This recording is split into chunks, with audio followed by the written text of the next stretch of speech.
agize YouTube agiye kujaga imbere duhita dushaka uko twokora inama kugira ngo tumukwega amaguru asubire inyuma. Pourquoi?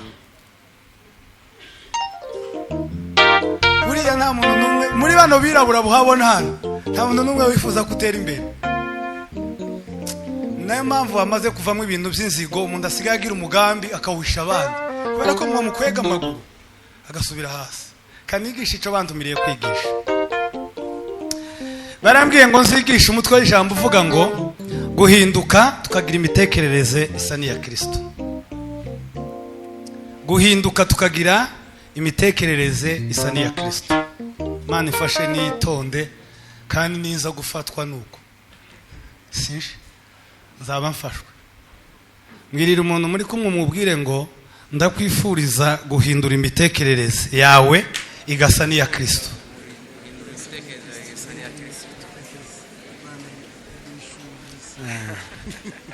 Sinshiraho Jesus ariko abongereza bazavuga ngo change your mind. Urumva? Hindura ibitekerezo, hindura imitekerereze. Gerageza uhindure imitekerereze yawe ise n'iya Kristo. Nimba koko warashize itangazo rivuga ko wihebeye Kristo, gerageza uhindure imitekerereze yawe ise n'ushaka kwihebera. Nimba ushaka gusa na Kristo, kora ibisana imitekerereze yawe ise n'ushaka gukurikira. Mu buzima busanzwe mbega birashoboka ko imitekerereze yohinduka? Yego birashoboka. Mu buzima busanzwe mpereye muri ibi bisanzwe, ikimogi ndi mukibona, ikimogi cyo guhindura ibitekerezo gutya ukamusara ugata umurongo wari ufite. Ni kimwe gihindura ibitekerezo ariko muri imibere isanzwe. Inzoga zirashobora guhindura ubuzima wari ufite ungasukunda utaruza gafata icyerekezo. Hanze hariho ibindi bintu isi irekuye, ibintu bita amavuta arashobora kugukuraho uru rukoba rw'inyuma tubona ugafata indi shusho. Uko hari umuntu wo kwihenda kanseka cyane ngo ndirabura, mu cyumweru kiza turashobora guhura ndi inzobe kandi nziza inete.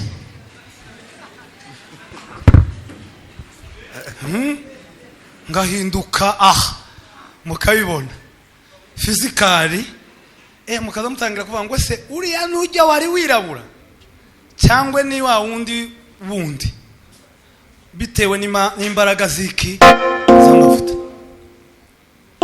Ariko icyo nshaka kubabwira ntabwo ari ukugira impinduka cyane kuri uyu mubiri, sinenda no kubikora ibyo by'amavuta. Nagumana ubwirabure bwanje nabwo burahenze ntibworoheje. Ndashaka kubabwira ngo tugire imitekerereze ihindutse muri Kristo Yesu. Imitekerereze ihindutse muri Kristo Yesu. Amasomo mfite nabiri ariko arimo inyigisho nyinshi. Somo rya mbere ni ibintu bitanu bishobora kugufasha kugira imitekerereze isa n'iya Kristo. Ibintu bitanu bishobora kugufasha, ibintu bitanu bituma ugira imitekerereze isa n'iya Kristo. Icya kabiri ni ibimenyetso 10 biranga umuntu Kristo yahindukiye ubwenge. Ibimenyetso 10 biranga umuntu Kristo yahindukiye ubwenge. Hari ibintu bibiri bihindura ibitekerezo cyane muri ubu buzima busanzwe turimo, ariko abantu ko baranyumva cyane kandi abanza nkwege bukebuke. Ikintu cya mbere gihindura imitekerereze muri ubu buzima busanzwe turimo ni imirire. Imirire myiza ihindura ibitekerezo. Buri impamvu abana b'abazungu bakurana ubwenge ntabwo bavukira mu ishuri, ahubwo bavukira mu mirire.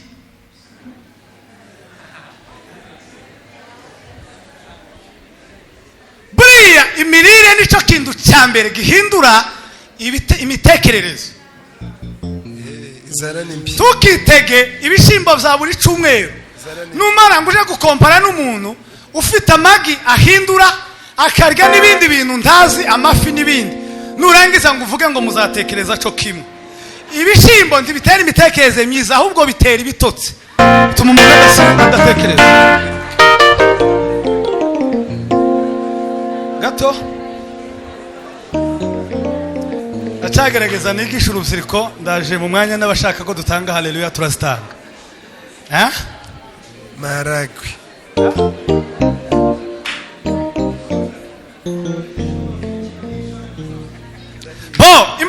imirire nizo nshaka ngo mubanze mwakire.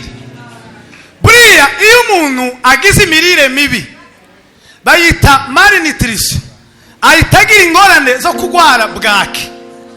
Iyo umuntu yariye bwaki, yagwaye bwaki, kugira ngo bamuvure bamutegetse kuja kuri sosoma, ntabwo bamutegeka ko bafata sosoma ngo bayisige inyuma ahagaragaye ubwoya gwa bwaki, ahubwo bamutegeka kwirya kugira ngo igiye imbere ihita yimanifesta, ihita yigaragaza imbere muri we, igahindura ubuzima bw'inyuma kubera ko yashize imbere. Rero ubushobozi ni bukeya, ntabwo muvuga ngo uri watubwira ngo aramaze gufatisha, karatubwira ngo duhindure tuve ku bishimbo tuje kuko intabushobozi. Nimba utaragera ku bushobozi, fata umwanya usenge, ubwire Kristo wizeye agufashe imirire ihinduke, hanyuma utere imbere mu mitekerereze. Twazamura ibiganza byacu. Manziva yos mekta.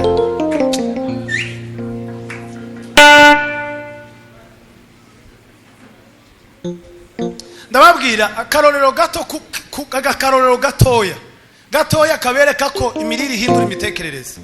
Ndimubona abantu bafite amakamera. Iri haruguru iwacu hari ayo bari bafite. Iri haruguru iwacu kandi niho twari dukize. Uko siko bisho. Twari dukize mu buryo bugaragara, ariko dukenye mu mitekerereze. Kubera hari ibintu twageza tujya byatuma imitekerereze ija hasi cyane. Ariko bakoze ku mitwe y'injanga, bakora ku mitwe y'ibiki, bakora kuki, bahita bagira capacity yagutse mu mitwe, batangira gufungura amacana. Like imirire.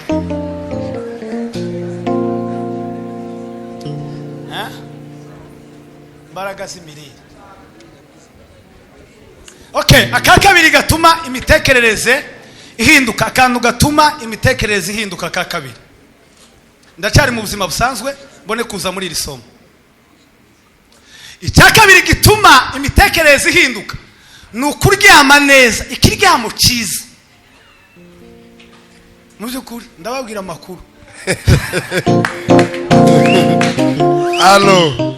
Nurara kumbahwa ntibuzaca ngo utekereze neza, bizaca wirigwe wumva amavunane, imvune, wirigwe wibaza ku byakubaye, uvuga ati se naraye nkubiswe niki cyaraye kimbaye. Imiryamire mibi.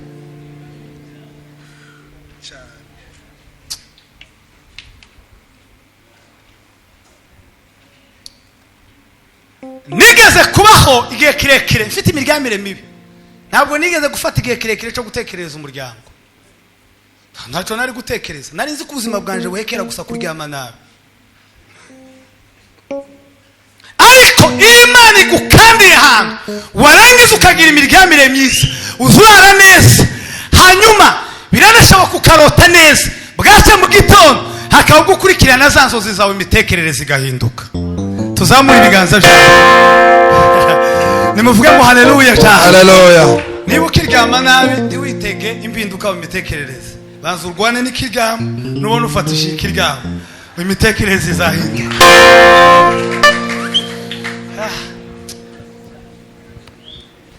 Ninjira ku isomo rya mbere.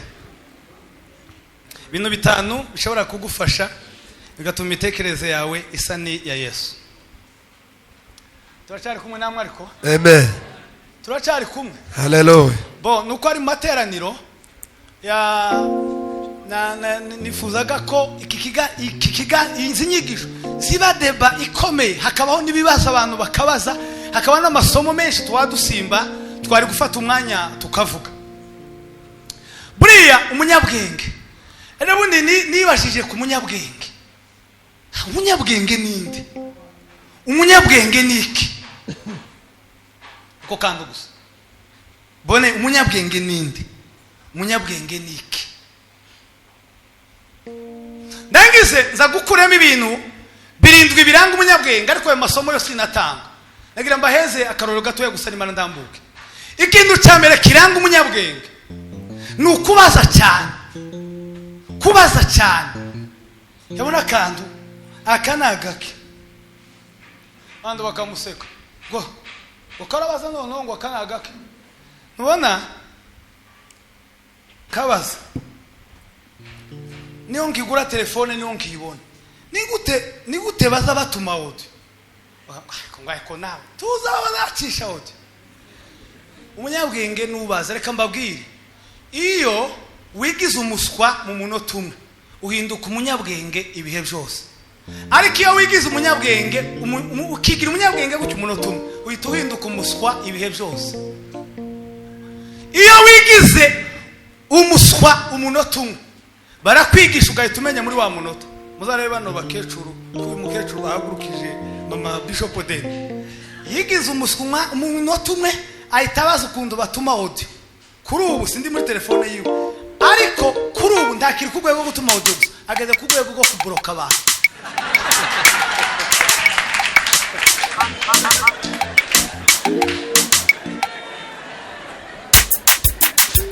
Kubera yemeye kuba umuswa umunota umwe ahita ahinduka umunyabwenge ubuzima bwe bwose.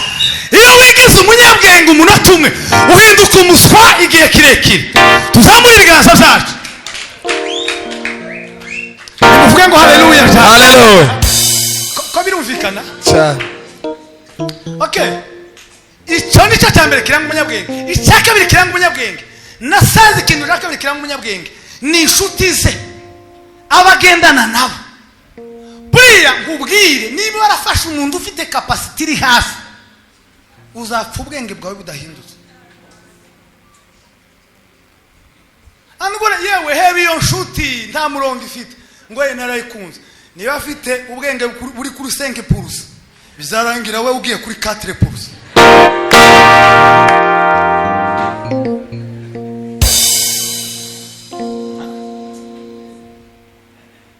Laundi nagiye hakurya mbona rutayisira muri veye abwiriza kuba nifuza kwifotozanya nawe saracika ahave itarangenda avuga ati foto ya no rancitse ariko tu azambona kandi ni posting ndi kumwe na rutayisira muzavuga ko uyu mugabo atangiye gutera imbere sibyo. Buriya shaka ukuntu waba inshuti y'abanyabwenge. Akagatatu bitemva kagatatu karanga umunyabwenge ni ukuba inshuti y'ibyanditswe. Guhinduka inshuti y'ibyanditswe ubwo mburekeyeho ibintu bitanu bishobora kugufasha kugira imitekerereze isa n'iya Kristo. Cyambere gishobora kugufasha ukagira imitekerereze isa n'iya Yesu no guhinduka umwana. Guhinduka umwana, kuba umwana. Buriya iyo umuntu yigize igitangaza birangira ahindutse umuntu ukiriritse. Ariko iyo umuntu yemeye ugahinduka umwana ugaca bugufi birangira uzamutse ugahabwa izina risumba andi mazina yose. Ndababwira Yesu, abantu tuvuga Yesu twarira kumuvuga tukamubebera. Nagira mbabwira aba mwahisemo kuvuga ngo mwiyebere Yesu. Yesu yahozeho ari Imana yuzuye asamples iri mu ijuru ngo arangize kugira ngo ifate population cyangwa se entourage ituye isi kugira ngo yigarurire abaturage muri ministère de décentralisation. Itifata yihindura umwana. Mwibuke ko mu ijuru habayeho gahunda yo gushaka umuntu uza gucungura isi. Baje mu bamarayika baravuga ngo ibyo ndi bitureba. Baje mu ibizima biravuga ngo ayo makuru saa yacu. Baje mu bakerubi baravuga ngo saa yacu. Kristo wari wibereye mu ijuru wuzuye ubwiza aravuga ngo ico gikorwa muba mushaka uwo gikora. Jewe ndagishoboye no gikora. Mzeyi w'imitima kandari we mzeyi w'imitima mureka ngo arangize reka nze mbere kukuntu yigize umwana nihute kubera ko binari byinshi. Ahita yihindura umwana araza yinjira mu nda ya Mariya. Yinjiyemo nta cesarienne ibaye ntaho babaze ngo yinjire. Aho yaciye ni uhazi yaciye mu bitangaza. Ngo mara kwinjiramo Yosefu wari ukoye Mariya ashaka kugira akajagari mu mutwe ko kudatwara fiancé we ahita abonekerwa aramubwira ngo fiance ni fiance ntumuhebe. Yesu ko yinjiye mu nda ya Mariya, mbabwire yinjiyemo afite amenyo 32, yinjiremo afite ubwanwa buri mu ivi. Ntabwo yari umwana, yigize umwana kugira ngo ace mu nda ya Mariya avuke, tubone ko yatwegereye tutamutinya. Yesu yahindutse umwana kugira ngo atwegere. Tuzamure ibiganza byacu hafi n'afaga. Haleluya. Zamura ibiganza dutere haleluya. Ko numvise komera banze ngabanye tempo ndebe kwindu byihuta. Iki cyumwana nihute mugeze ku kuvuka ngo arangize aravuka, avukira mu muvure w'inka. Aho naho arandi makuru menshi nzatuwaca. Icyamucishiye mu muvure ntiyarabuze ubushobozi bwa roje yari kwishura i Bethlehem, nubwo bavuga ko zari zuzuye. Yesu niwe wari ufite aho yari gukanda abashitsi bakaba bake, kuko niwe yari ko yigirisha gutyo, yigira umwana hari icyo avizi, ariko yari afite autority itangaje. Muraza kuyumva. Ngo arangize aca mu muvure. Mu muvure aho kujya haciye w'inka. Murabizi mu muvure ko inka ziharira umunyu, kara kantu gasigura ngo aciye ari mu muvure kugira ngo ahinduke umunyu w'isi. Nako kamucishiye mu muvure kugira ngo isi yose izamurigate, imwegere, yumve uburyohe bwe, isingire imitekerereze ye. Ngo arangize icagicaho. Ngo mare amaze kuvuka, abanyabwenge inyenyeri ziraboneka. Nigeze kuvuga ku bw'inyenyeri, sinshaka kuyisubiramo. Yari ifite amahembe 5 yabonetse muri ico gihugu, ntabwo yari bwabonekemo. Yari ifite amahembe 5, buri hembe ryari ryanditseho ijambo ryatumye abanyabwenge bayikurikira. Abanyabwenge bamaze imyaka 2 bari inyuma y'iyo nyenyeri, bashitse imyaka 2 irangiye. Ngo barangize bari bafite izahabu, amaturo n'ibindi byose, bari bafite amashomi n'ishanga, bari baje kumutura. Ngo bashike baramuramya barayatura. Ngo bamare kumuramya bahavuye gatoya, Yesu mu mwanya utari munini marayika ngo abonekera Mariya na Yosefu, arababwira ngo mubyuke mujane umwana, kuko Herode yagize umutima mubi wo gushaka kwica umwana. Ngo barabyuka baramujana, berekeza ino muri za Afrika, baje bajanye umwana bamuhunganye. Ngo bamuhungane bageze mu nzira, noneho umwana yari mu isumi, akaba no mu makuvureri n'ibiki, yari mu marenje, yari akiri mutoya. Abantu ba Herode ngo bazi inyuma babegereje. Yesu ngo yitegereze Mariya, amenya inkuru ko baba bashaka umuntu ufite deza. Hanyuma ngo arebe Yosefu, abona nawe ni umuntu w'umugabo wakoze mariage arengeje imyaka 2. Ngo abone nyina umuhetse, abona arengeje imyaka 2. Aravuga ati abantu ko baranjana, ariko abamfata bageza hafi, kandi bano bombi barengeje imyaka ndi bari mu baba bashaka. None nkomeze nceceka n'amenyo 32 n'ubwanwa muri kuvureri, niba mara bafate. Yesu aravuga ati no. Ubwo ngo bari bageze ahantu mu gitabo bita ngo ni imivukire n'imikurire ya Yesu. Ngo bari bageze ahantu abantu bari kubahinga, ngo bari cyari gihe cy'ihinga, ngo babahinga bari mu itera ngo gibishimbo. Yesu aravuga ati reka nkore ikintu no kwiryamisha mu irenje ngasamara. Herode agakora akazi. Yesu ngo ahita afata harya muri ujya murima, ngo bari kubatera ibishimbo, ngo ahita bikuza ubwo, ngo birakura, ngo ahita zumya, ahita bahabwa ibiteke, bahinduka mu mitekereze, ngo bahita batangira gusarura, ngo bahita bafata ibiti batangira gukubita ibishimbo. Noneho ngo barenze hirya aho babakubitira, barige ngo bamukurikiye bagera kuri babantu babasarura, barabaza ngo ese nta bantu mwabonye baciya? Baramubwira ngo twarababonye, kandi bari baciye ubwo. Baravuga ngo bahaciye mu itera, none ubu turi mu isarura ntimushobora kubashikira. Yesu aravuga ngo nta mpamvu zo kuryama muri kuvureri kugira ngo Herode arangize ubuzima bwaje. Tuzamure ibiganza byacu. Haleluya. Bavandi nagira mbabwire nsoza kano kantu, ariko Yesu bavandi, kugira imitekerereze nk'iya Yesu bisaba kugira ibyo twima, bigasaba no kugira ibyo twiha. Ubwo ngo abakoze ico aho bantu kiba kirarangiye, yakoze ibintu byinshi. Abigishwa be igihe bagendanye nawe makuraye ya myaka ajya masengesho, Yesu yakoze y'iminsi 40 n'amajoro 40, nibwo yakuyemo karendiriye y'imyaka 3 yamaze ku isi. buri ibyo yakoreye byose kalendire yayikuye mu masengesho y'iminsi 40 n'amajoro 40. Aza afite kalendire abona uko bizogenda. Aravuga ati mwaka wa mbere bazondeka nkora imirimo, uwa kabiri bandeke, uwa gatatu bahite bamfata. Se ni bamfata bizagenda gute? Aravuga ati nzihangana. Bamusanga mu gashamba k'Getsemani. Sishaka kubivuga. Hari abantu bazamva ari jambo bazavuga ngo iki gikombe kindengane. Bumva baravuga ngo iki gikombe kindengane, bagahita bavuga ngo nubwo ba Yesu yakize cyari kizingiyemo ibindi 9 kandi biri danje. Cyambere cyari kizingiyemo nikamba ry'amahwa rya elastique. Bariko barishira barangiza bagakurura bagahita bareka imisumari kinjira. Icyakabiri cyari hari harimo inkoni yitwa bakora. Icyakatatu cyari kirimo umusaraba abantu bazawucora bakawugira nguyu wari upima toni 100.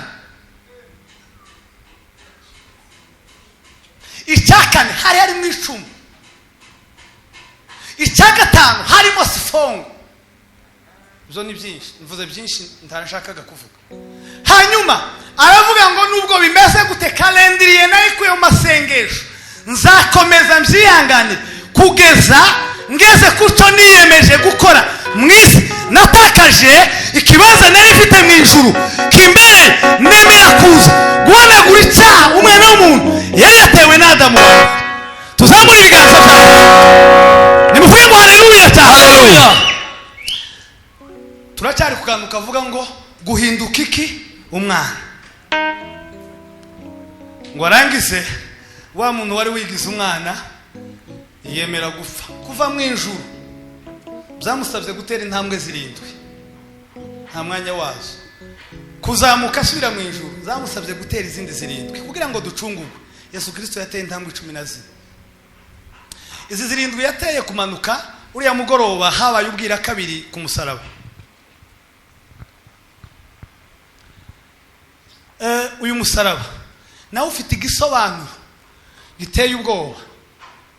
Abenshi dutumbira umusaraba ariko twarangiza tugaheka gusa tukavuga ngo tumbira umusaraba ubona imbabazi. Kaje kandi mwaririmbye numva karamfashije cyane. Ariko hari indi siguro yishe muri uyu musaraba. Ari imbere y'umusaraba tuza tuhabona ishusho y'urupfu, ariko inyuma y'umusaraba hari ishusho y'ubuzima. Imbere y'umusaraba hari ishusho y'urupfu, ariko inyuma y'umusaraba hariho ubuzima. Uyu musaraba utambika gutya, uyu ushinga bwari ubusabane bw'umuntu n'Imana. Uyu utambika ni ubusabane bw'umuntu n'undi.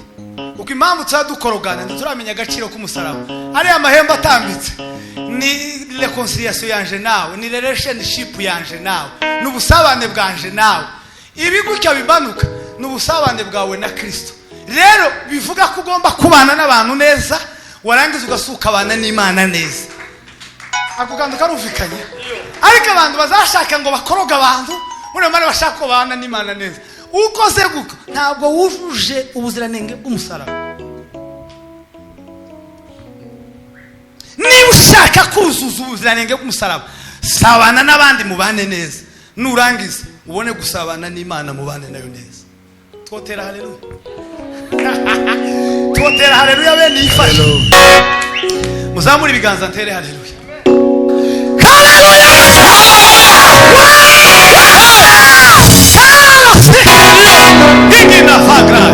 Mbabwire izi ntambwe 7 Yesu yateye niko kantu kane ngo mbabwire ukuntu umwana byarangiye ahindutse igitangaza. Intambwe ya mbere yayiteye ahantu hitwa muri Kebari. Ibyo biri muri gitabo bita ngo ni igitabo cigisha hejuru y'ubuhanuzi, mupango wa kiunabi, uburyo bw'ubuhanuzi bugenda. Intambwe ya mbere yayiteye ahantu bita muri Kebari. Kebari ni mumva isanzwe ahantu bahamba abantu. Zino bino bituro mubona bisanzwe. Abantu baravuga ngo ibya Yesu byo kubaho birarangiye. Ubwo yemeye agashika mumva ubuzima bwe burashize kwisi biribagiranye. Naho iwe mumva yinjiye ntabwo imirimo yigeze ihagarara. Yese yinjira mu gikorwa cyo gukora remise et reprise n'umugabo bita Yosefu mwigishwa we gwihishwa wamutije imva. Aravuga ngo nubwo bavuga ko ibyanje byarangiye uceceke twebwe dukore ibyo guhananura. Niko Yosefu ngwino usubirane imva yawe, jewe sinaje mu isi mfite gupfa. Murabizi mu mategeko y'Abanyisiraheli umuntu wese w'umugabo kuko uko abantajogwa n'abandi natwe abafite imva yiwe yacukuye ibajije neza ipfundikiye, ukagenda ukayerekana mu muryango ukababwira ngo nimva ngimva yanje. Yesu aramubwira ati se wigeze ubona hari imva nacukurisha? Ati ntawe. Rero subirana imva yawe, jewe umubiri nambariye mu nda ya Mariya musiza aha muri iyi mva, ahasigaye ndamanutse ngiye gukora akazi iri yepfo ikuzimu. Ngo ahita atambukaho asiga wa mubiri yambariye mu nda ya Mariya, ahita yambara ubundi bushobozi yari yarakuye iriya mu ijuru. Ngo arangize amanuka ahantu ha kabiri bita ngo ni muri Sheoli. Sheoli yari igizwe n'ibice bibiri. Hari harimo igice gifungiyemo abapagani bariya banyamutunzi n'abarya bondi bose ba Kayini. Sheoli ya kabiri, icyumba cya kabiri cyari gifungiyemo abera bose uhereye kuri Abeli ukageza ku bandi bari bapfuye muri iyo minsi bakiranutse. Yesu ngo arahaca arababwira ati mbafitiye amatangazo, abari muri Sheoli y'abanyabyaha murindire umuriro w'iteka, abari muri Sheoli y'abakiranutse mundindira akanya gatoya ngeza hepfo aho yateye intambwe ya gatatu bita Tartarusi. Ndaje mpagere ngiye kuzana ifunguzo, hanyuma ndi bubugururire mbazamure, nzamure paradizo yabera, nyizamurane namwe mwese abafanye ibyiringiro. Mu mwanya mutoya bari butubone muri Yerusalemu. Yesu ngo aramanuka agera intambwe ya gatatu ahantu bita Tartarusi. Niho hari yabereye conference y'umugabo bita Rufu, n'undi bita Kuzimu, n'undi bita Satani. Rufu yari kwatanga icegeranyo abwira Satani ko umurimo bamutunye wo kwica Yesu atigeze ahusha, yafatiye mu ijosi Yesu yapfuye, n'ubu ngubu atakiriho. Za nkuru yabwira abantu tibabazumva. Kuzimu nawe arababwira ngo akazi ko gufata abantu murabizi, harabona afashe guhera iriya kugeza n'ubu tibarazuka. None tugororere twakoze akazi. Igihe baba bavuga gutyo, umugabo wahindutse mu mutwe mu bitekerezo bita Yesu Kristo, intare y'umuryango wa Yuda, uzawinjira mu manama atatumiwemo, ngo ahita yinjira muri conference y'ikuzimu tawamuhaye invitation. Arabwira ngo izo murimo naje nihaye ubutumire. Satani ngo ahita ubwo asa n'umuntu uguye mu kantu. Hari abantu bavuga ngo Yesu ngo atora ifunguzo, siko byagenze. Muzakurikirana inkuru musome. Yafashe Satani amwaka ifunguzo. Yesu gasa umugabo wo gutora ibintu zatakaye kwiyarara kwicukiro cyangwa ngo ashamure. Nta pupa yari afite, yaramubwiye ati wewe zana icyanzanye nazanywe no kukwaka ifunguzo cyo canzinduye, none ga uzane hano nta bindi bintu. Ngo aramufata amukuraho ubushobozi. Iyo nama bari bafite conference ihinduka ubusa. Yesu ngo arazamuka muri Sheoli y'abera, arababwira ngo nimunkurikire. Abrahamu ngo bava aho bari bakingiranye, Abeli bava aho bari bakingiranye, iriya ba Nowa bose ngo baramukurikira. Muri uwo mugoroba ngo haba abashitsi batangaje Yerusalemu. Abantu barabaza bakavuga ngo mbonye Ibrahimu. Abantu bavuga ati ceceka kubesha, ubonye umuzima? Atoya. Mbonye Nowa? Atoya. Ati mbonye Abeli. Abantu batangira kubabuza, ariko mu mwanya mutoya barababwira ngo Yesu wa wundi yakoze imirimo n'ibitangaza, abantu bazutse. Paradizo yayikuye ikuzimu, n'ububiri iravuga ngo paradizo iri ahantu ho mu ijuru. Yesu ngo akora ico kintu kugira ngo soza ko kantu narishoreye. Izindi ntambwe nishake nzireke. Intambwe ya nyuma ya karindwi yayiteye mu ijuru imbere y'Imana ngo hagere. Aha yahageze afite raporo, icegeranyo kigizwe n'amajambo 9. Ijambo rya mbere aramubwira ngo umurimo wantumye ku isi nawe urangije. Aravuga ngo abo wampaye narabaziganye uretse umwana umwe wo kurimbuka. Aramubwira ngo data none ngaho Yesu Kristo ngo Imana iramubwira ngo ubwo wakoze ibyo ngira nkugororere. Sinshaka kuvuga ibyo byose 9. Aramubwira ngo ngira nkugororere. Wa wundi wari wita umwana yamuhaye kado 7. Kado ya mbere yamuhaye yaramubwiye ngo tukiri wa mwana wagiye ku isi gupfa, nguhaye izina risumba andi mazina yose. Nguhaye izina riri hejuru y'andi mazina yose. Wowe wari witwa izina ry'Imana, kubera uyu munsi uhawe izina risumba andi mazina yose. Barangiza baramubwira ati kado ya kabiri amavi yose azagupfukamira. Nuhinduka umwana ukemera guca bugufi, ukemera kwigishwa, uzakura. Nukura bizarangira abantu bose bagupfukamiye. Icya kabiri kwemera guhinduka imbata. Kwemera guhinduka imbata. Niba hari ikintu kigoye muri ibi bihe, nta muntu ugikenera gutegekwa. Twese dusigaye dukenera ngo dutegeke, habe no mu nzu. Kuriya induru ziba mu nzu z'abagabo n'abagore n'ubushefu, nta kindi. Azaya mazu ati kira none reka ntegeke, atawe naje ndabikeneye. Kuriya nizo nta kindi. Kuri umugore wawe ni mwiza, nawe uri mwiza, ariko ikintu cagoranye n'ubushefu. Fite igitabo cyanditsweho ngo niko zubakwa kijanye n'ibyingo. Konusete aya amasomo zayigisha kirimo amahame 10. Muri ayo mahame 10 harimo ihame rimwe rivuga ngo urugo rugizwe n'inzego. Urugo rugizwe n'inzego. Nako kantu nshaka gukwega kajanye n'ibitso dupfa by'ibyubahiro. Mugira imitekerereze ihindutse, mwemere umuntu akorere mu rwego rwe. Mwumvise hariho urugo ni triangle. Umugabo, umugore, abana. Hano umugabo ni umutwe w'urugo, umugore ni umutima w'urugo, hano abana ni imbuto z'urugo. Noneho imbuto zigashaka ngo zije ku mutwe, ntibikunda. Umutima ugashaka ngo uje ku mutwe, ntibikunda. Umutima ugomba guhora mu gituza, umutwe ugahora hejuru.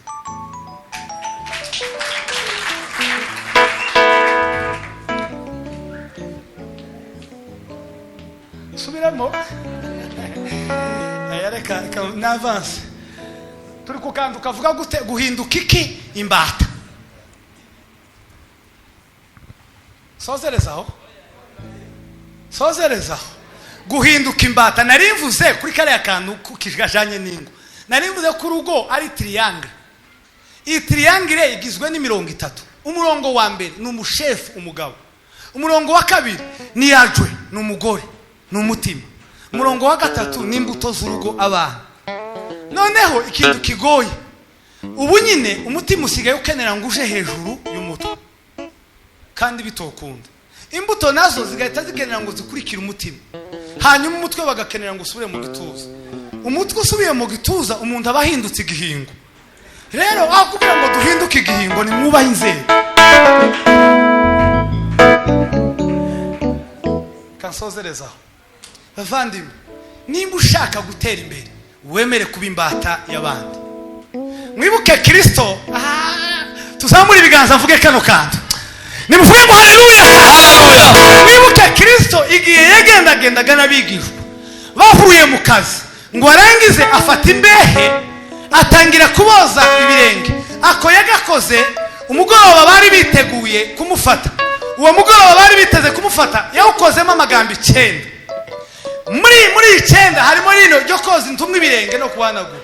Petero ngo arangize aramubwira ati ariko Yesu warese kwari twe tugomba kukoza ibirenge. Yesu aramuhakanira, aramubwira ngo mva nkubwire Pete, ibitekerezo byawe biraguhenze. Sinaje mu isi gukorerwa, ahubwo naje mu isi gukorera abantu. Niwemera gukorera abantu uzatera imbere. Nushaka ko abantu bagukorera, bizarangira bose baguhunze, usange nta muntu n'umwe ufite ukuba.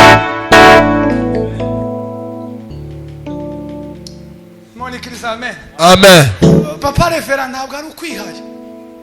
Jewe nubu birantangaza buryo wavuze ngo itoroshi irantunze. Narebye ayitunze ndahabo. Kurindi. Ayiwe. Jewe byishimo. Muzukuri muzagira urugenzi mbere kagafoto kanje igihe nkoze ubukwe. Uyu mutwe uyu naravyibushega nanganye nawe. Gwara urutwe runini.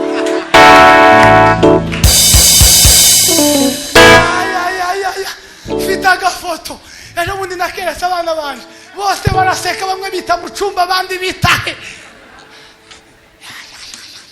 Uri umuntu avyibushe uitungana n'umutwe ukangana n'amatwe. Nari vita urutwe.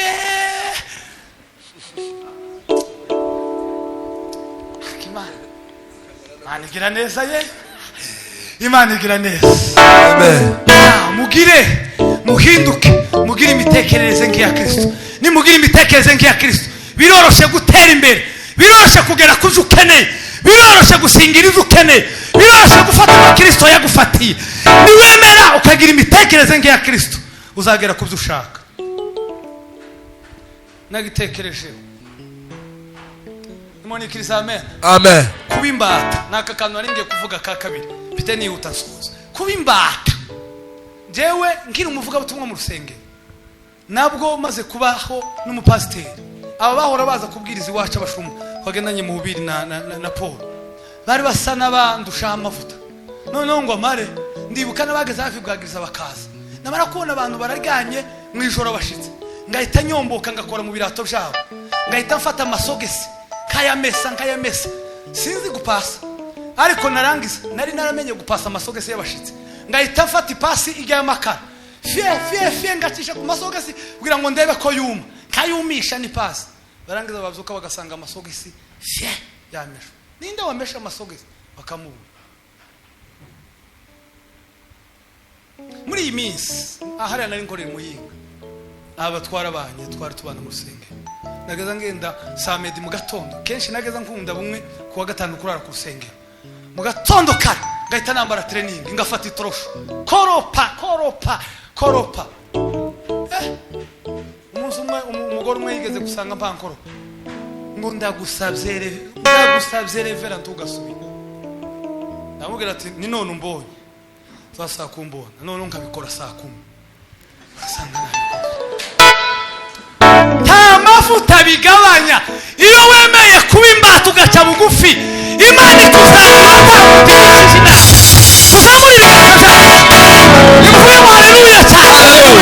icishe bugufi munsi y'ukuboko kw'Imana, Imana izabazamura mu gihe cyabo. Niba hari ikintu Imana yenga mu buzima, ni ukwiha icubahiro. Iyo ngo wihaye icubahiro uhita uyibutsa directement ico yapfuye na Satani, uhita uyibutsa Herode.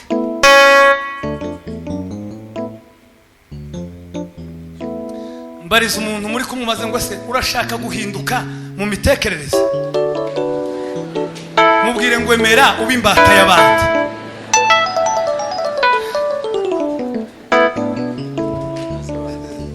Korera abandi.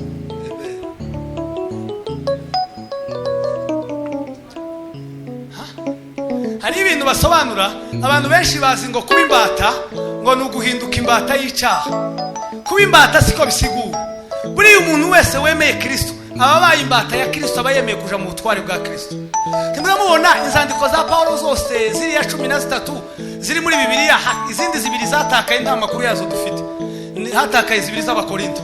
Ariko rero uzasanga uvuga ngo jewe Paulo w'imbata ya Kristo, jewe Paulo intumwa ya Kristo, jewe Paulo umugurano wa Kristo, agasanga havuga ibyo. Kandi Paulo ibyo byose yabikoze ntakura ibayeho yo kumutora. Muramwumva abantu benshi bagira amashaka ngo se Paulo ngo ni intumwa ya 13. Siko abantu benshi bazaba kuvuga ko tuzi intumwa 12 zarimo Yuda nyakwigendera wapfuye, hanyuma bakamutsimbuza Matiyasi. Ese uyu nawe yicometsemo gute? Paulo yagezemo gute kugira ngo abe intumwa? Paulo muri ico gitabo bavuga ngo imivukire n'imikurire ya Yesu, nico kivuga n'imfu z'intumwa, kikavuga n'amatora yafashe Matiyasi.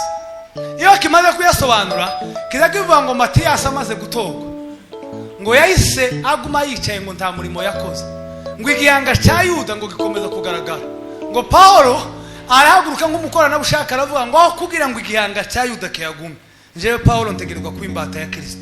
Ngo ahita aja mu rujya mwanya ahinduka intumwa bitewe n'intege nke za Matiyasi. Naho javuye naho uriya hari abantu benshi dusanga bagumutse ngo babasubirije, ntibapfuye gusubiriza. Hari impamvu zagaragaye zintege nke.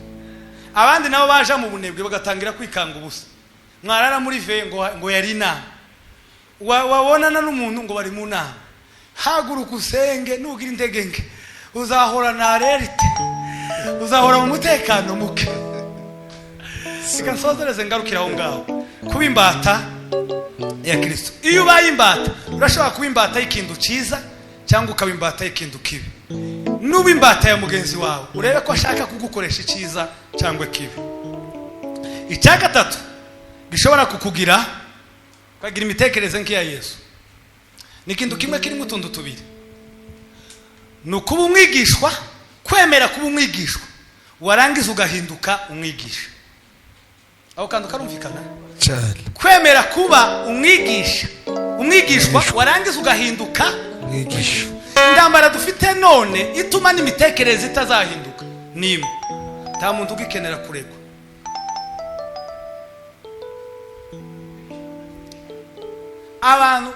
abantu babwira ikintu kimwe ni ukuri cyo kubasetsa. madamu niwe wari umugore, niwe wari warize ararata abo murata ndiyafata diplome ngo arangize abona akazi k'ubwarimu.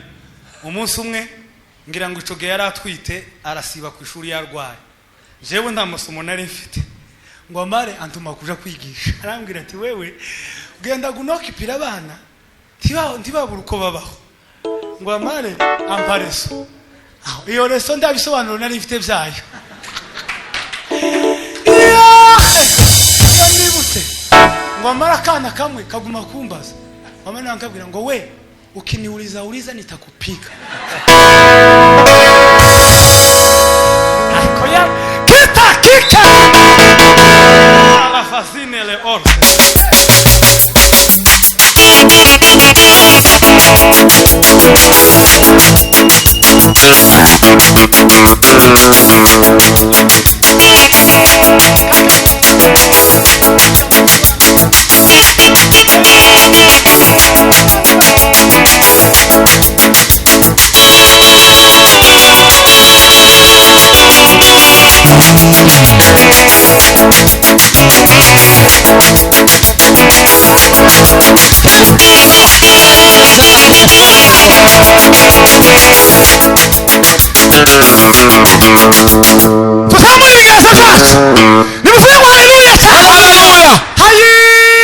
ngo ndangize uwo munsi arkiyoreso yarananiye ma ico cigisho cyarananiye. nari nshaka kuvuga iki? kuja kwihindura umwigisha utarize. ako karumvikanye cyane. ngiki kintu kigabanyije imihindukire. ngiki kintu gituma nta mpinduka ziba mu matorero yacu. ngiki kintu gituma nta mpinduka tugira mu madepartement dufite mu matorero. dupfa gusoma icyanditswe twarangiza tugahita dupfa kuvuga ngo nuko kivuga. kabiri yabivuga ngo bamwe yabagize ngo abigisha ngo abandi intumwa ngo abandi biki ngo abandi abahanuza. twarangiza tugahita tuvuga ngo Bibiliya iravuga ngo ko mu rusengero hagomba kuba umwarimu. twamara tugahita tumuzana ngo n'umwarimu ngo ujejwe kwakira abashitsi. siko bisobanura. n'umwarimu ujejwe kwinstara taburo hariya akigisha abana mu Banyesiraheli. nuvuga ngo umwana w'imyaka 5 yabagaze ibitabo 5 bya Mose akabaza amategeko 10 y'Imana. ariko twebwe hano mu biki gihe wotora umukecuru umwe hano yojijinganya ku mategeko 10 y'Imana afite imyaka 60. watora umusore agahita atangira kuvuga ngo ijya kane nimba rivuga gute. kubera ko titwemeye ngo tuje kundaraza twige. ntabwo tuzahinduka tutaremera kwiga, ariko nitwemera kwakira inyigisho imitekerereze yacu izahinduka.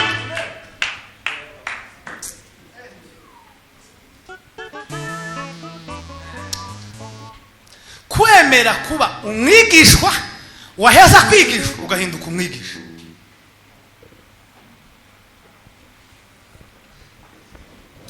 isomo ni rere cyane. abanyamasengesho dufite ubunyine ahitagira umugisha yakira impano uwo munsi taba kitwegera itonde tukwereka uko twashamburiye. akwe twarashamburiye twagaza duhitana itara gutya ukamurize maze tugasopa abantu ngo turangize turuye duhindura strategy tugashamburiye abahinze. ariko iri iwacu batabaga leta twakwamisha amazu y'abandi kwamisha ibeko basize ku idari kurayo mu rutara kurayo. jewe nabonye aho ducucumiriza abagore babiri Imana yatubwiye ko arabarozi. twama tugaba ibitaramo tugabamo igitaramo kugeza neza yemeye hari hano uburozi. wa mbere uwa kabiri twasata umugabo ari igitero cy'igitaramo hamaze turamutaramira turaka ziba umugisha. Umva mbabwire, niba mushaka ko ibintu bifata umurongo duhinduka, mwemere mwigishwe, nimumara kuva ku ntebe y'ishuri hanyuma muhinduka abigisha beza, mugende namwe mwigisha abandi, muhindura isi yose, hinduka abigisha ba Yesu, abihebeye Yesu. Imoni kirisa amen. Amen. Abihebeye Yesu tuzamura ibiganza. Twese abihebeye Yesu. Yego ni twese. Niba twese twarihebeye Yesu, banze mugo twinjire mu ntebe y'ishuri twige.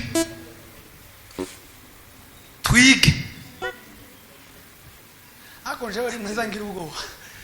Uko nukuri nimba twarihebeye Yesu, ariko Imana izaturinde ntihagaruke cagiye cintumwa pastor.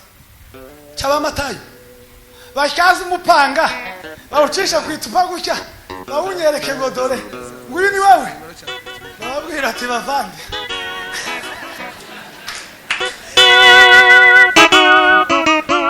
Tukaza tubeshana bavande. Ukuri kw'Imana.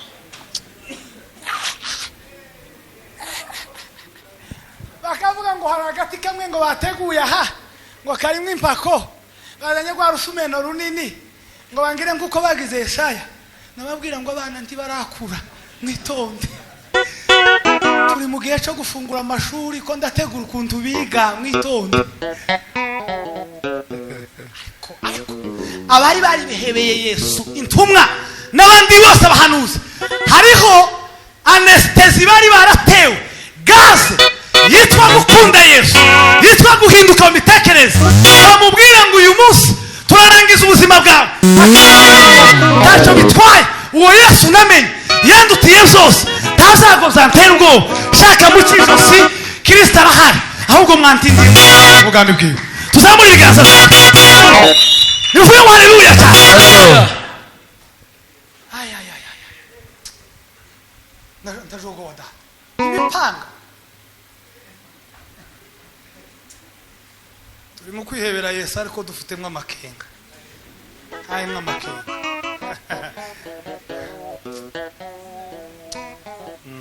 Izina riba umukuru. Kubera ko umwanya mutoya, nasaba ko bavandimwe, muyobozi wabihebeye Yesu, kubera ko wagize ibyo ishuri kugatekereza, kugira ngo nanone indoto zitazapfira mu nzira, fata umwanya urebe umwarimu, muje ku ntebe y'ishuri mwige, nimumara kwiga muhindure abigisha.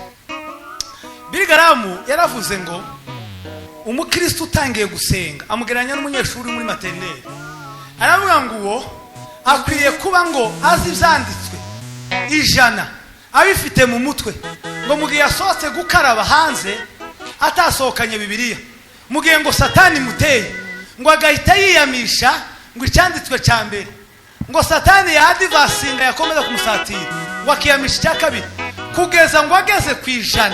Ngo iyo ageze ku 100, Satani ngo abona ko ari umuntu watangiye kuzamukaho buke, ngo agahita ahunga. Ariko urashobora kuwihebeye Yesu utaragira n'ibyanditswe 5 mu mutwe, nimuje ku ntebe y'ishuri mwige, nimumara kwiga murangize muhinduka abigisha, mugende musobanurira abantu. Dufite ikibazo cy'abantu bavuga ko bihebeye Yesu ariko nta busobanuro bafite kuri Yesu. Ubu nyine abayisilamu bo mutera hano hanze, sinzi ahantu hamwe numvise ngo abayisilamu bacanze abantu gutya, ngo abapasiteri bose ngo bamatonda bato baje ngo gufata inyama z'abayisilamu bose. Yemwe idini ko muraripinga, none muhujije nabo kubera inyama.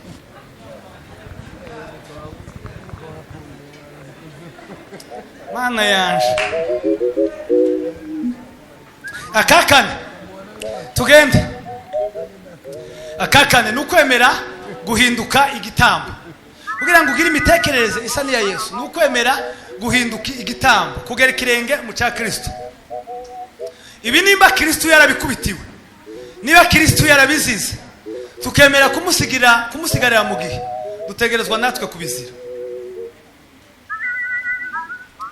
Kristo yavuye mu ijuru, abakiryana babwiye ab'umwana ngo arangize, asaraza abimbata, hanyuma ngo arangize aba umwigishwa, agera ku rugero rwo kuba umwigisha, ngo amare ahita yemera guhinduka igitambo. Mu isezerano rya kera habaga ibitambo abantu bageze bazana, sinshaka kubivuga, ariko igitambo kimwe cyageze gihanurwa. Ni igitambo kimwe bageze bita ngo ni Azazeli. Azazeli ni ikintu cy'igitambo cy'ihene bageze bafata bakacirukankana bakaja kugita iyo mu ishyamba. Byari bisigura ko Kristo azaviriya kure cyane akaza akadukura mu byaha. Kristo ngo arangize ngo aze ahinduka igitambo, yemera gupfa kugira ngo imitekerereze yacu n'ubugingo bwacu buhinduke. Niba mushaka guhindura abantu, nimwemere kwitanga, mubikora ijoro, mubikora amanywa, muhinduke igitambo, muhindura imitekerereze y'abantu. Bizabafata umwanya, bizabasaba gusonza, bizabasaba gukubitwa, bizabasaba gutinda muzo mwagiyemo. Ntibazumva uwo munsi, barashobora kumva iyi ngari ishize, barashobora kumva ukwezi gushize. Bisaba neza kugenda ugasasa agahemu gatura. Ariko ukunda cyari kumwe n'abantu ba cyane cyane. Paulo yagiye i Korinto amara umwaka n'amezi angahe? 6. Kandi tanzu y'umuntu yari arimo yageze asona gusa ngo amahema kugira ngo atanduza ubutumwa, akagurisha akabona ibyaryo kugira ngo batavuga ngo yaje gusaba. Ibyo Paulo yarabikoze, bisaba kuba igitambo. Aka gatanu kanyuma kugira ngo ndebe ko nsoma biriya bimenyetso. Aka gatanu ni uguhinduka umucunguzi. Aya magambo mvuze ko ari 5, abakeneye gusoma muyashakire mu Bagalatiya igice cya 4 umurongo wa 5. Nimushake muhere no haruguru ku wa 4 murayabona. Hanyuma umuntu iyo yemeye kuba uwihebeye Yesu, yemera kuba umucunguzi w'abandi, yemera kwitangira abandi, nta bintu kandi byo gusubira inyuma. Ni ukwemera ugakora icyo Kristo yakoze, kugera ikirenge mu cya Kristo. Ntabwo ari uguheba ngo dushakishe ngaho yakandagiye na rugabire ngo niturangiza natwe ngo tuwakandagire. Ayaye tugomba kugira karakta zisa n'iziwe. Yesu yari afite ibintu bitangaje, ntitwobifata byose ngo tubibe. Pereye gusa ko kukantu yagiraga ririya kanje umuzamwumva bakoreye kura, bagiriye ubufindo ngo baritware. Ririya kanje isoko ryaguriwemo nta makuru yayo ndamenya, ariko makuru yayo nabashe gufata ni kanje ryakuraga ryonyine ryageze ari kura, yarangiza ubwaryo rigasara rikaguka. Yesu yageze aryama, nimbara yari umwana w'imyaka 8, bwaciye zuka yabaye umwana w'imyaka 9, agahita asanga rya kanje naryo yari manitse kuri portemane, ryabaye kanje ry'umwana w'imyaka 9. Yasaba kuriraza handi, yazuka ari umwana w'imyaka 15, rya kanzu rigahita ribyuka ari kanzu ry'umwana w'imyaka 15. Tiyigeze ahindura, tiyigeze ashamirindi, rigageze ari kurarega kurana nawe kugeza abaye umugabo. Tiyageze arema ngo aje mu isoko guhindura, no mu butumba rikamwenera. Tiyajaga kuri size, nta batayeri yagiraga ngo bagabanye. Abatayeri yari Imana yonyine yageze yiranja Yesu aryana. Ni ukuvuga ngo natwe tugomba kugira impinduka muzo twateguye gukora, hakagira ikintu kimwe ku buzima bwacu bitegereza bakabona carahindutse, bakadukurikirira ico cyonyine.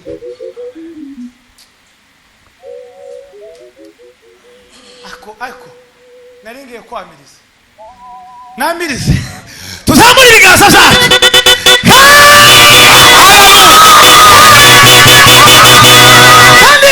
Kasikayoke hevo zamu utaze gatoa mugishana nabo sha ngwinana uyu mucuranga reka ancurange buke nabonye warusamaye si yewe tukanteranye nabihebeye Yesu. Nguriya mu pastor ngo mwazanye ngo yarantoteje, kwanza nutareba neza zo kugura ifana.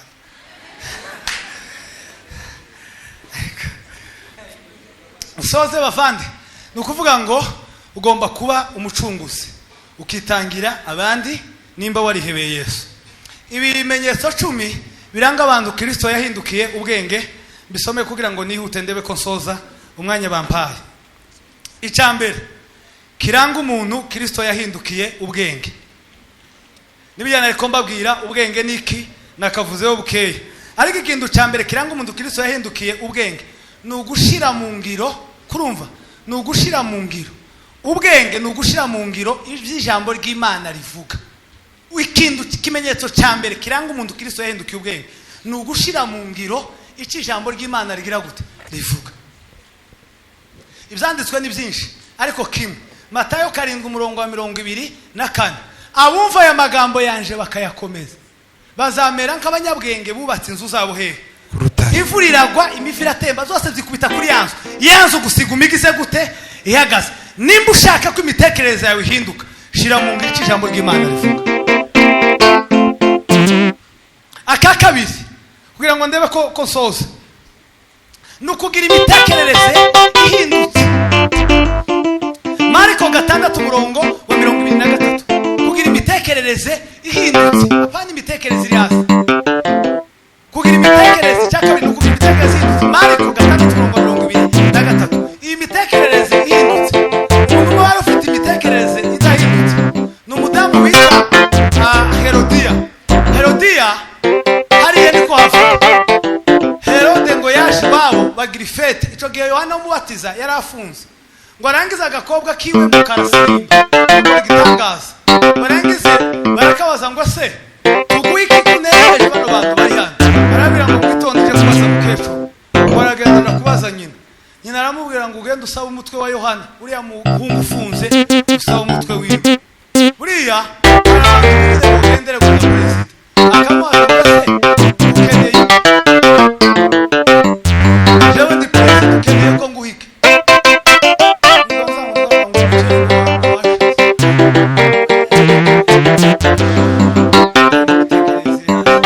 Perezida kuraswa umukene cyangwa ngo ntakora ibyo gusenga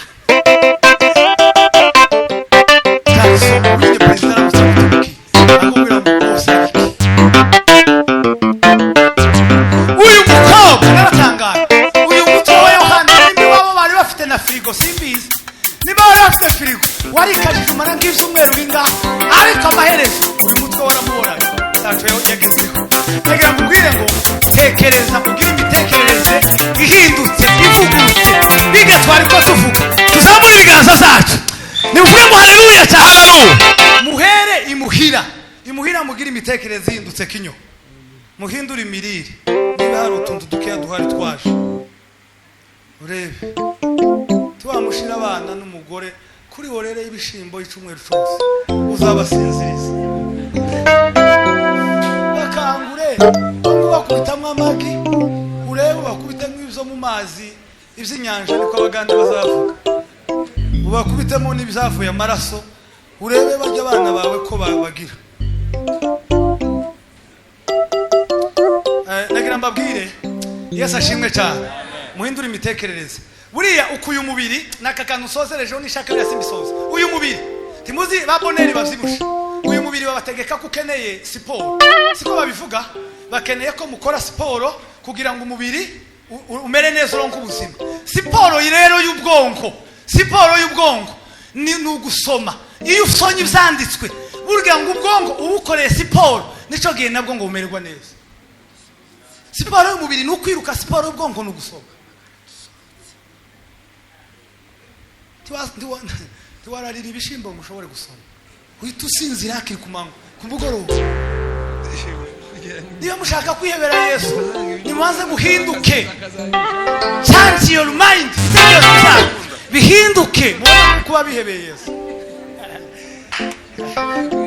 Kasozereza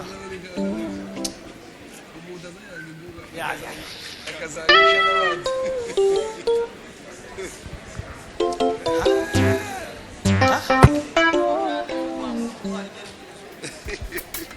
Hana hakika kosina la farime.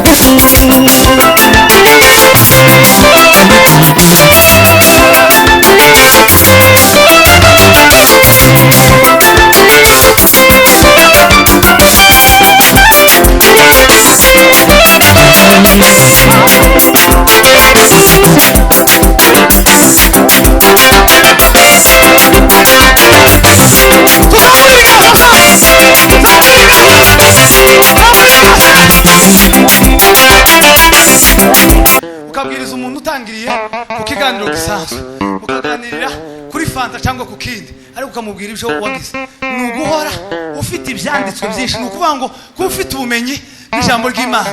Niba tutaragira ubumenyi bw'ijambo ry'Imana, tubanza dusubire inyuma tujye kubwiga, tubwihe kugira ngo tujye guhinduza abantu ubumenyi bw'ijambo ry'Imana. Icya gatandatu ni ukugira umutima wari muri Kristo Yesu. Buriya ngiki kintu cyatunaniye kubwiriza, ni umutima wari muri Kristo Yesu. Naje kubwiriza umunyabyaha ngo yanuzosha kuranga kwihana, ingota y'Imana ngo ikuri hejuru, ngo rindira ngo urenge ukuntu uzokoma.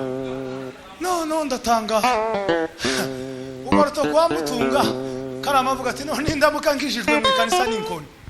Urakubwiriza umunyabyaha ni ukubanza kumukunda, ukamubwirizanya urukundo, ukamurisha. Yabaza mu inzoga ukabanza ukayimuha umunsi wa mbere, tuyimukure utaramugurira. Kuraba umushisha ku mupagani warangiza ngo aratayemera kuguha umutima we, baza utange ibyawe nawe ubona uko kuguhindukiriza umutima wawe wiwa muguheza. Ariko utarakanda akanyenyeri ntiwopfa kumuzana. Hanyuma icya karindwi ni ukugaya icyo Kristo yagaye. Kugaya ibyo Kristo yagaye kugira ngo imitekerereze yacu ihinduke, mind zihinduke, ni ukugaya ibyo Kristo yagaye. Paulo yaravuze ngo ibyari indamu yanje nabihinduye uruhombo kubwo gutunga nde Kristo.